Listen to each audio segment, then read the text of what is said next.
જય સ્વામિનારાયણ હરે.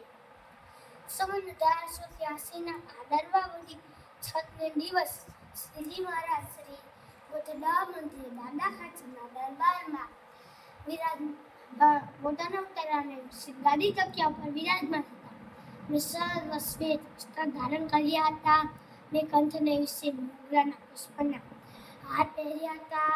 પાકને વિશે મોગરાના પુષ્પના તોરા વિરાજમાન હતા.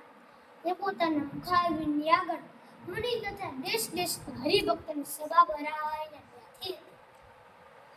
પછી શ્રીજી મહારાજ સર્વ હરિભક્ત પ્રત્યે બોલ્યા છે, અમારા અંતરનો જે સિદ્ધાંત છે તે કહીએ છીએ, જેને પોતાનું કલ્યાણ ઈચ્છું તેને તો આ જગતમાં કાંઈ સુખદાય નથી.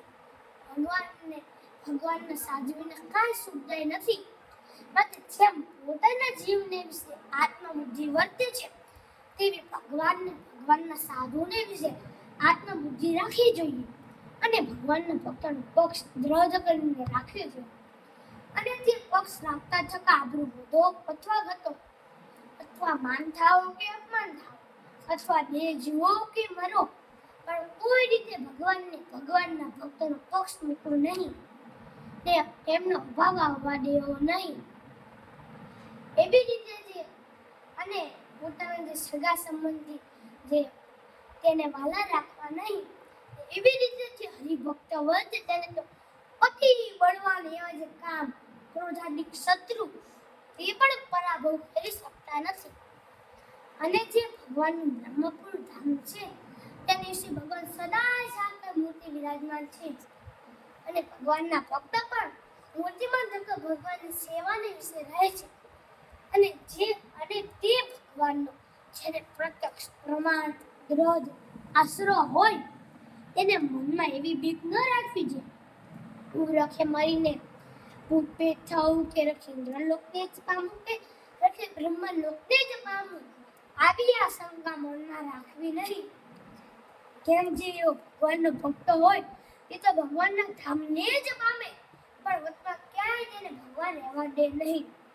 અને જે ભક્તજન છે તેને પોતાનું જે મન છે તેને ભગવાનના શરણાવીને વિશ્રાંત કરીને રાખે.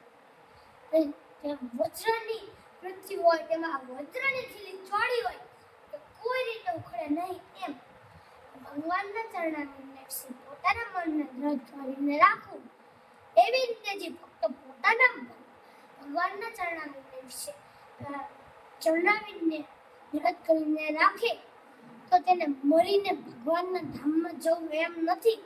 એ તો છતી દેહે જ ભગવાનના ધામને પામી રહ્યો છે. એમ વાર્તા કરીને જય સચ્ચિદાનંદ કહીને સર્વ સભાને ઉઠવાની આજ્ઞા કરી. ઇતિ વચનામૃત ગોધડા અંત્ય પ્રકરણનું 7મું જે તે થયું. સહજાનંદ સ્વામી મહારાજની જય.